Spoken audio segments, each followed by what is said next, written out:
ఓం గజాననాయ నమః. ఒకానొకప్పుడు గజముఖాసురుడు అనే రాక్షసుడు లోకాలన్నిటినీ బాధ పెడుతున్నాడు. ఇతను ఒక వరం పొందాడు. స్త్రీ పురుషుల కలయిక వలన పుట్టేవాడు కాకుండా కేవలం స్త్రీ వలనే పుట్టి ఈ స్త్రీ యొక్క భర్త చేతిలో మరణించి నాకు ఎలా ఏనుగు ముఖం ఉందో అలా ఏనుగు ముఖం ఉన్నవాడి చేతిలో మాత్రమే నా మరణం ఉంటుంది. జగన్మాత లోక సంరక్షణ కోసం తన వంటికి రాసిన నలుగు పసుపులని తీసి ముద్ద చేసి ఒక రూపమిచ్చి ప్రాణప్రతిష్ఠ చేసి తన శక్తులని ఇచ్చింది. పార్వతీదేవి ఆ పిల్లవాడితో అంది, నువ్వు నా కుమారుడవి, ద్వారము దగ్గరికి వెళ్ళి ఎవ్వరూ లోపలికి రాకుండా చూడు. ఈ పిల్లవాడు ద్వారము దగ్గర నిలబడ్డాడు. మహాశివుడు తన గణాలతో వస్తున్నాడు. ముందుగా నందీశ్వరుడు లోపలికి వెళ్ళబోతే అనుమతించలేదు. అప్పుడు ఆ పిల్లవాడు ఆ గణాలతో యుద్ధం చేసి అందరినీ ఓడించాడు. మహాశివుడు వెళ్ళబోతే అడ్డుపడ్డాడు.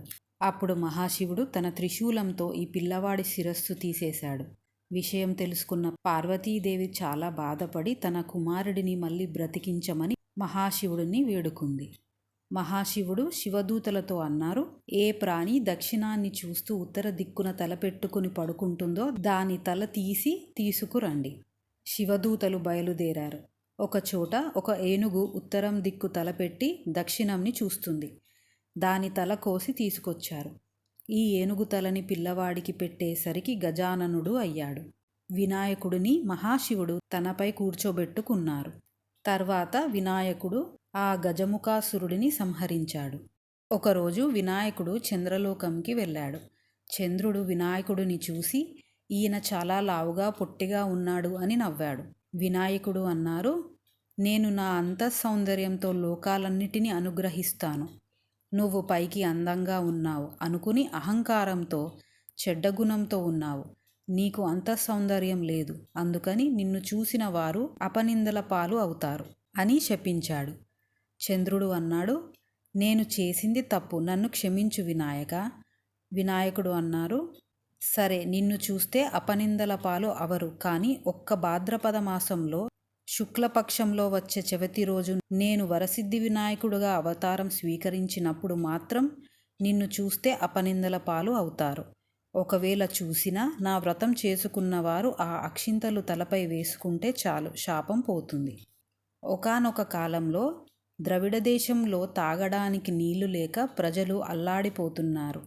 ప్రజలందరూ వినాయకుడిని మంచినీటి కోసం స్మరిస్తూ ధ్యానిస్తున్నారు. అప్పుడు అగస్త్య మహర్షి ద్రవిడ దేశంలో పర్వతం పైన కూర్చొని తపస్సు చేస్తున్నారు. వినాయకుడు ఒక పిల్లవాడి రూపంలో మహర్షి తపస్సు చేస్తున్న దగ్గరికి వెళ్ళి కమండలంని కింద పడేశారు. ఆ కమండలంలోని నీళ్లు కావేరీ నదిగా మారి ప్రవహించింది. అలా ప్రజల కష్టాలు తీరాయి. మహర్షి తన కమండలంని ఎవరు పడేశారని చూసి ఆ పిల్లవాడి వెంట పరిగెత్తి చేయి పట్టుకుని చూసేసరికి పరబ్రహ్మమైన వినాయకుడు కనిపించారు. అగస్త్య మహర్షి తప్పయింది అని తన తలపై మెటికలు కొట్టుకున్నాడు. వినాయకుడు అన్నాడు, ఇక నుంచి ఎవరు తప్పు చేసినా నా దగ్గరికి వచ్చి మెటికలు కొట్టుకుంటే క్షమిస్తా అని వరమిచ్చాడు.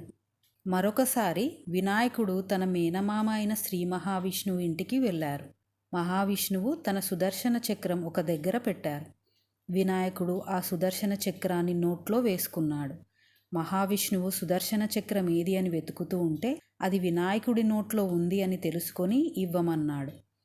వినాయకుడు మాత్రం ఇవ్వకుండా నవ్వుతున్నాడు. శ్రీ మహావిష్ణువు ఏం చేయాలి అని వినాయకుడిని బాగా పొలమారేలా నవ్విస్తే చక్రం బయట పడేస్తాడని హాస్యం చేస్తూ చెవులను పట్టుకొని గుంజిళ్ళు తీశాడు. దానికి వినాయకుడు బాగా నవ్వి పొలమారి సుదర్శన చక్రం బయట వేశాడు. అందుకని గుంజిళ్ళు తీస్తే వినాయకుడు ప్రసన్నమై కోరికలు తీరుస్తాడు.